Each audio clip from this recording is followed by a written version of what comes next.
Hi there, Marge here from Rose Grows in Harlem on a very special weekend. Today is Feeding Friday and it is Friday, March 27th. Let's go outside and feed the birds.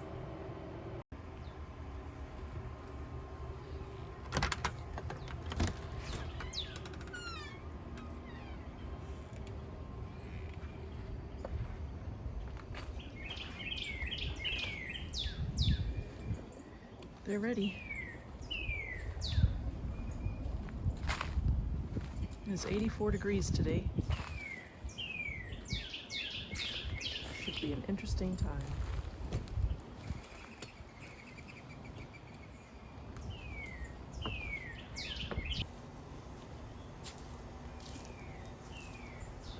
I hope the birds won't be too mad. I only have one suet cake, so I might have to get some more, give them some more mealworms. We shall see.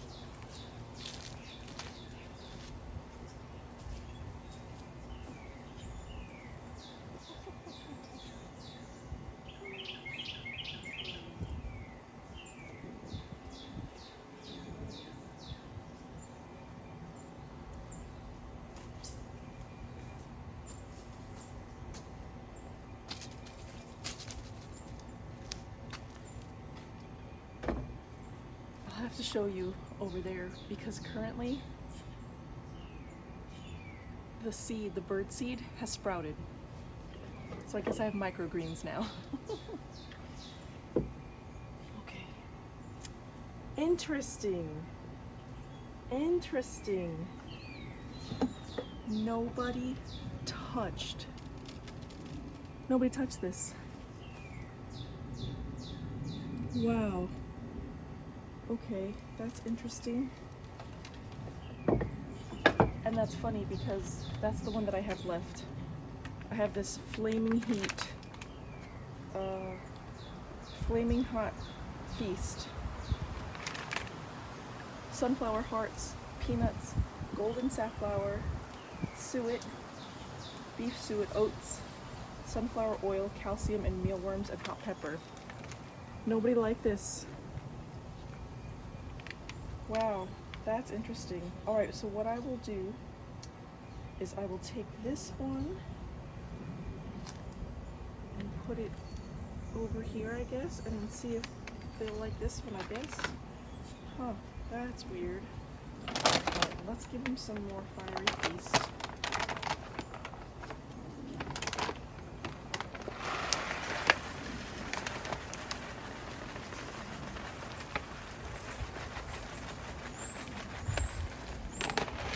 After this bag is done, I'm definitely going to go back to just the regular supermarket brand because birds seem to like that way more. Mealworms. And this bag lasts me a really long time. I could probably get a month's worth out of this.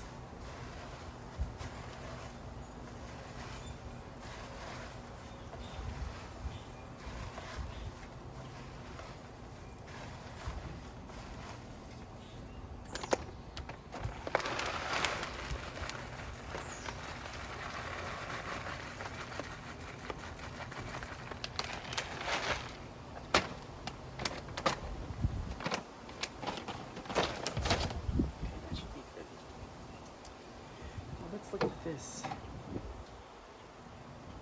Wow, nobody, I guess some of the woodpeckers pecked at it, but nobody liked it. That's interesting.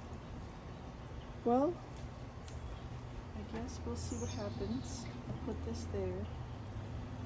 Take this one out. They ate about 2/3 of it. Put that in here. See if it fits. There we go. Okay. Now, here's my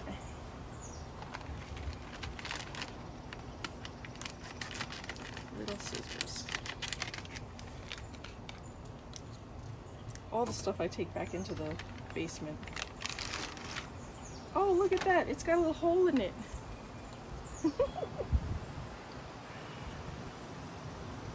And this has, oh, you could see the worms. Oof. Look. Gross. Okay, so we'll put that on the other side. Alright, we got that. Let's check the rope. It doesn't look like it's fraying yet. But I will replace it at the end of the season with something else. And this is attached through 2 knots. So I don't know, I might get this, I think this is sizzle rope or something like that. I might get it again, or I might just replace it with either plastic or something that's UV protected. Okay, so we got that, and we've got the rest of the supermarket brand for the squirrels. So let me put these up.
Coming out. Let me show you this.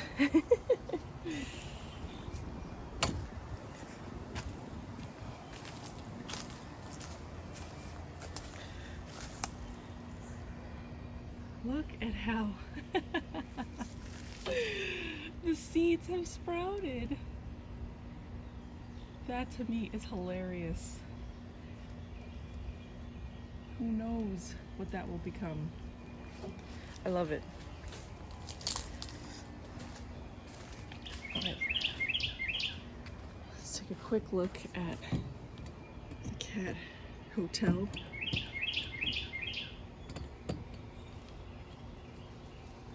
Hope nobody's in here. Last time I scared somebody. Is anybody in here? Is anybody in here? No? Good. Okay, no bugs. No bugs so far. Doesn't smell too bad, and obviously they don't need the heater anymore. And the food is about up to here. Oh, but it definitely has a lot of the pollen. It's been crazy with the pollen right now. And that clock is not right. That says 4:47, so that's still an hour behind. So we'll leave that alone, that's okay. But I have to put another towel up here so that they could go on both sides. Oh, and someone's messing with the cord. Oh my goodness. They're trying to figure it out. Those raccoons are smart. Smart.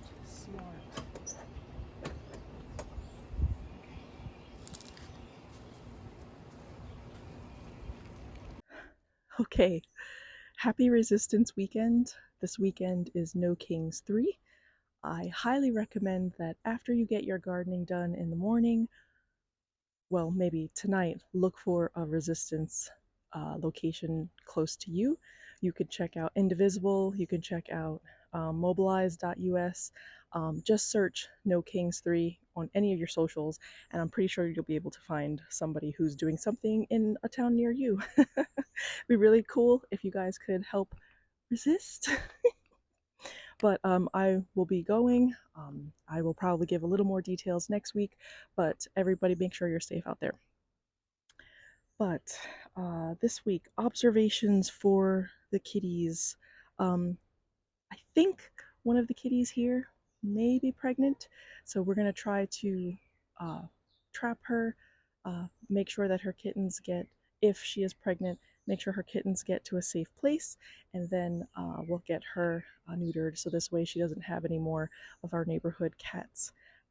We do have a male that comes in only on the colder nights, and we will probably trap him as well, but he's a little feistier, so we might have to use some coaxing and some treats and things like that.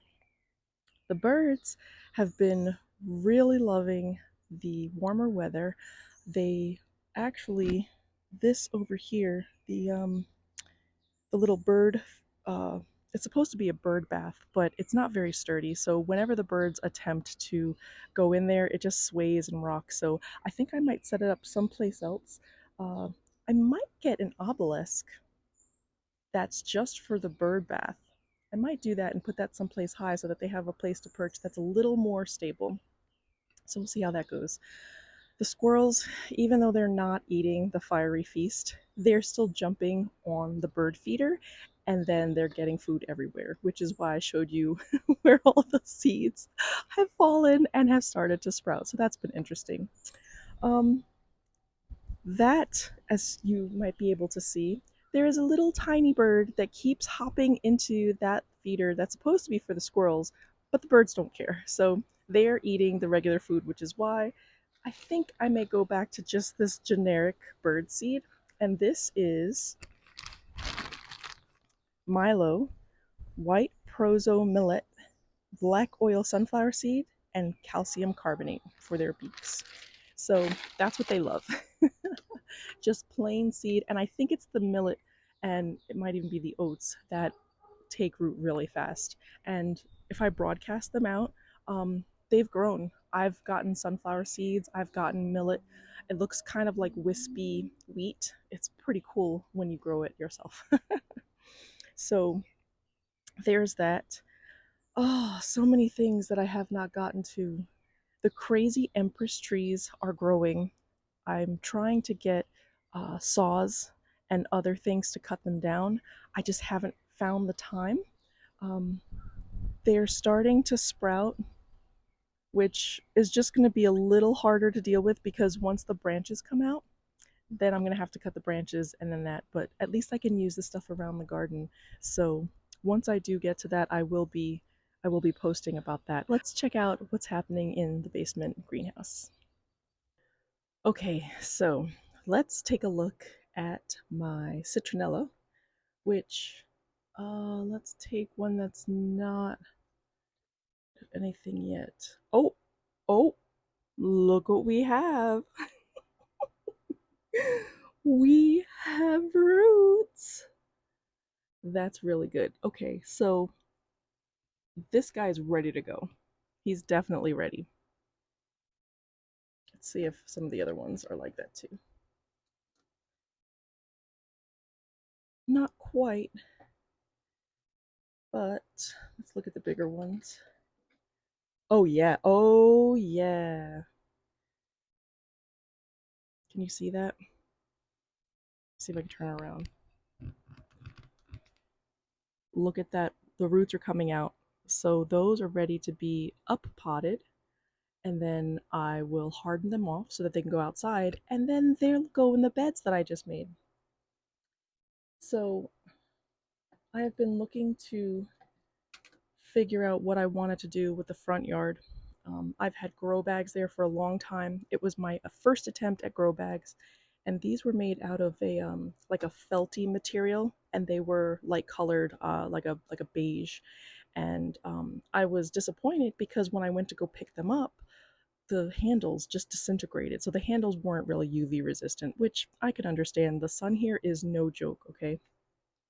And but the actual fabric itself really stood up. I mean, I had some green algae probably growing on the side, maybe some mildew, and that was a testament to how much it would actually retain a little bit of water to keep anything that was growing in there, moist. That worked out really well, and I was very surprised. So I decided to empty those out because I had some bulbs in there. I had, what is it called? Lemon balm, and I had a knockout rose. And the knockout rose, look, I don't knock them right. They really, really perform, which is why they're called knockout roses.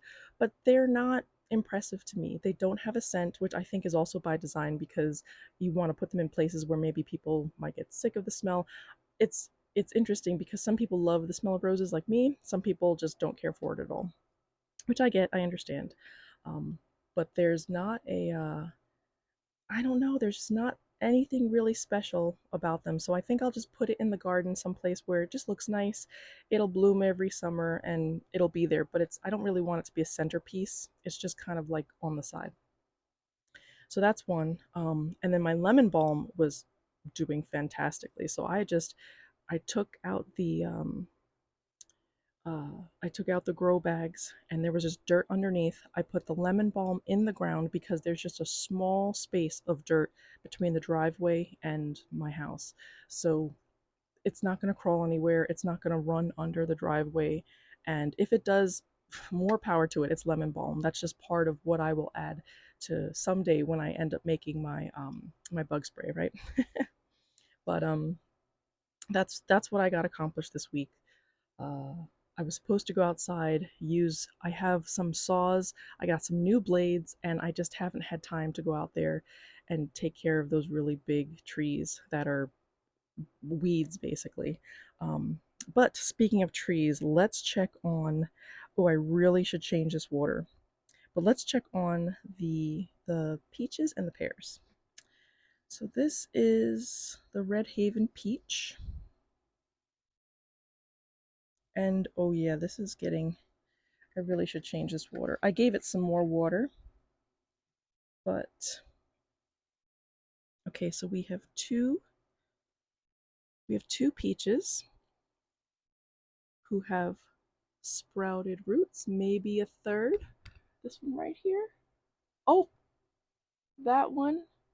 This thing that has these little white nubs that I thought might be a sickness. I think those might be roots. I think those might be roots. These might be roots too. Okay. So I will clean the water this week. I'll do it this weekend.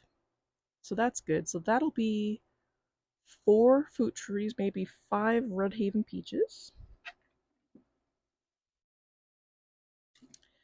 This is. Oh, don't get stuck. Everything's getting leaves now. Oh no. Oh no. This is the hood pear. I think it's getting roots, but I think this is suffering the burn off that it had before. I can't tell.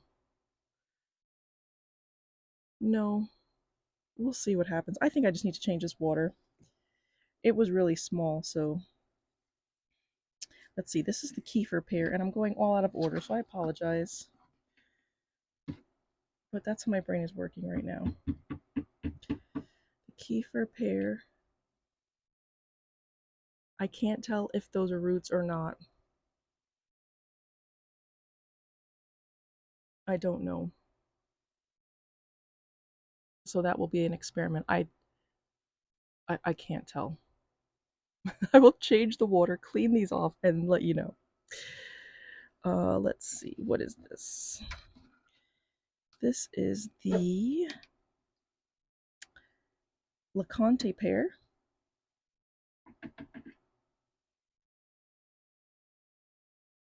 And I don't know what that's doing either.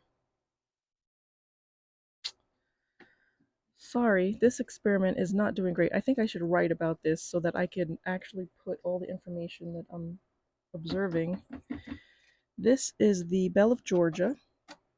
Oh, this one's doing great. We've got 1, 2, 3, 4, 5 that have roots. I hope this is capturing all that. I don't know if there's enough light. It is the Belle of Georgia, and then the last one is the Loring Peach. And this one, oh, there used to be roots, but I think they're coming off. I don't know. Nope, I don't think that's doing anything either. So I think I will scrub these. I might cut a few of them because there's still some energy because there are leaves that are sprouting. So that's interesting. But the citronella is doing okay. This is the original mother plant, and you can see it's already growing back. And yeah, that's the inside stuff. The seeds are still here, so I've not started those. The main focus, yes, the main focus for today has been making sure that I print out my little zines, and this is resistance related. So if you don't want to hear anything else that's not gardening, then thank you for watching so far. And I will continue on here about what I am bringing with me to the No Kings March tomorrow. So I created a website, civichandbook.info. Here is the QR code and the website. If it doesn't come up on this video, I will probably just take a picture and put it up there because I don't know how good the lighting is. The light's turned off and the greenhouse produces more light than any other light that I can give it. But this is the zine. I will show it to you here and then pick up the microphone again.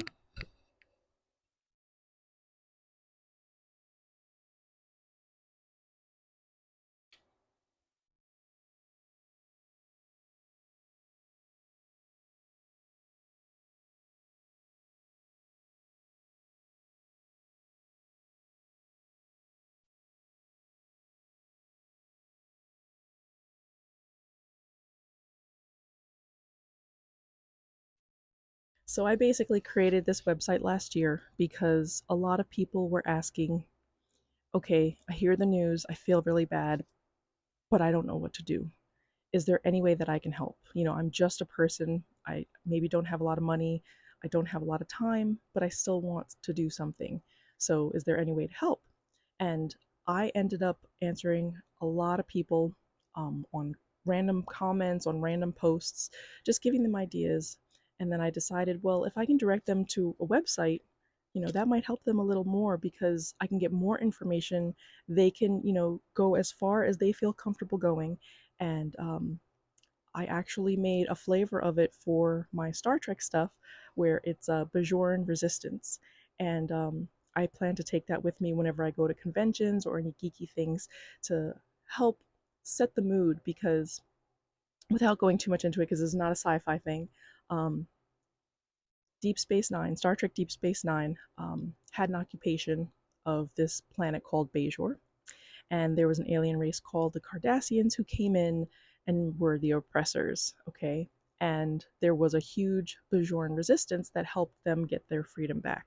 And that just aligns so well with what's happening today. Um, were there questionable ways that they were resisting? Yes, like so many things, there were better ways to resist, and the things that I offer in here are very nonviolent. It's basically, getting some whistles together with instructions on how to use them for places where ICE may be detaining people. It has some organizations that help with the coordination, like indivisible.org, the ACLU, which is the American Civil Liberties Union. And then there's a Standards Not Force on Substack, and they are literally giving instructions day by day on what regular people can do so that we all move as a force of nature instead of, just being one off people. And it's all nonviolent. It's literally holding accountable all the organizations that are giving money to the people who are hurting us. So let's see what else. I have an option to resist with your wallet, and that's ways so that you know who to boycott and who might be doing harm to the communities that you live in. Things like boycott.com, bookshop.org, where you want to support people who are doing good things for your community. Bookshop.org is really great. I I actually have a bookshop.org for my garden uh, books that I love to read and to purchase. So I'll make sure to leave a link in the description for that. But you can choose a local bookstore, and anything that you buy from bookshop.org will then give some of its proceeds to that local bookshop. Or you can, buy directly from that bookshop too. So there are a lot of options to help smaller bookshop companies. There's also resist and unsubscribe, which helps tell you about subscription services, places like Amazon Prime and other places that are probably not doing the most ethical things and are trying to make money off of our oppression. And then I also have support indie news media, which is places, or I'm sorry, it's groups that are in the places where ICE is showing up. LA Taco is in Los Angeles. Unraveled Press is in Chicago. Baltimore Beat obviously is Baltimore. The Breakdown with Allison Gill. That is a reporter who goes by Mueller, she wrote, and she has a lot of interesting takes and really gets into the uh, all the information you may need to know. She can get really technical sometimes, and sometimes she could break it down for you, but it's a good person to follow. Also, The Handbasket with Marissa Cabas, and Democracy Docket, which is led by Mark Elias, I believe, and he is a lawyer and he takes on a lot of the cases of who's suing who when it comes to this stuff. I also have a very important page, how to contact your representatives, because part of the Civic Handbook, right, part of what makes us citizens is our civic responsibility. And even if we're not doing anything, we should at least still contact our US representatives, our Senate representatives, even in the local, so you've got representatives of the state, senate of the state, like you've got a whole list of people that you can reach out to and say, hey, I voted you in, so can you help us out and make sure that your voice is heard? That's very important. If you do nothing else, if you have no time, no money, or anything like that, it'll take you 2 seconds to reach out. And there are some organizations that help streamline it. Resist.bot lets you do it online or through your text, and basically they give you a list of issues that are out there, or if you have one that's specific for you, you can write a letter and you can either have them send it via USPS mail, a fax if your representative has one, or you could do it through text. Mail, mail, sorry, mail, email, or a fax. And you can't do it unlimited for free, but they do allow you a few things, and emails are always free, and they'll ask you for your zip code, and then they'll just tell you who your representatives are. There's also fivecalls.org, and they're great because they give you a whole, not a scenario, a whole script to read. So again, you look for the topic that interests you. They give you your representatives, you call them, and you can read the script.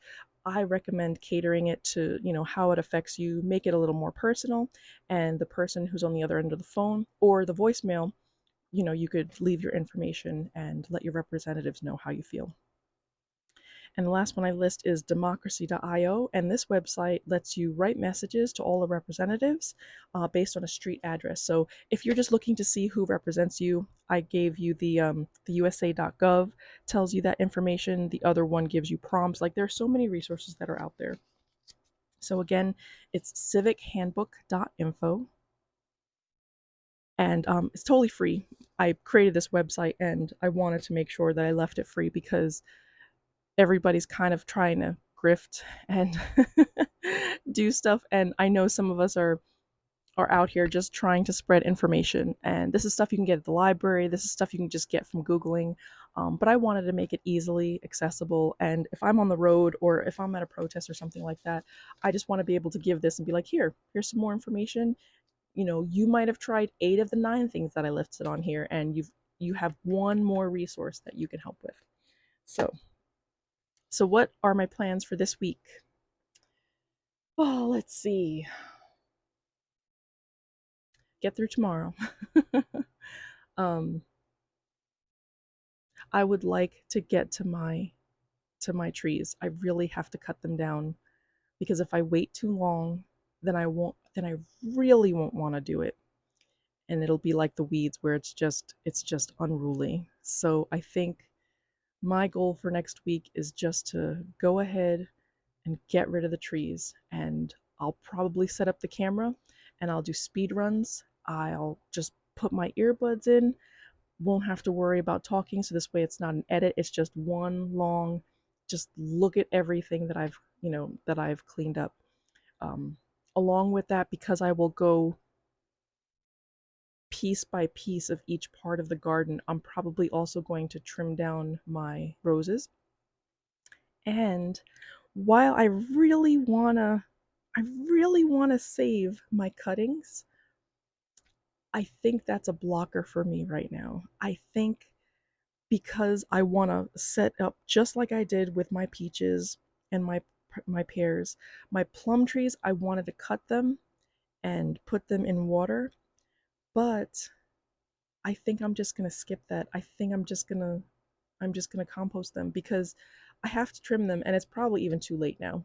Like if I check my little grow a little fruit tree, it's probably way too late already. I probably missed the window. The next time to trim them so that they stay at their proper size, I think is August, September. So, and I should be writing this down. But I think I'll leave that for a goal maybe for September latest. Um, yeah, but and maybe I'll get all the way to the back where the grapes are and see if they're still alive. Who knows? But once I get through all that, I'll have to do an inventory and see what's left because I think all of my trees except for my Granny Smith have died. I'm pretty sure. Maybe I still have a crabapple, but I'll have to check. We'll see. But thank you for staying till the end. As always, I am very happy that you're, looking forward to following this crazy garden journey with me. I am not consistent. I am not a person that has an easy time following through, but you've stuck around, so I appreciate it. Thank you very much, and stay safe out there. And I hope you have a great weekend. I'll see you in the next video. See you later.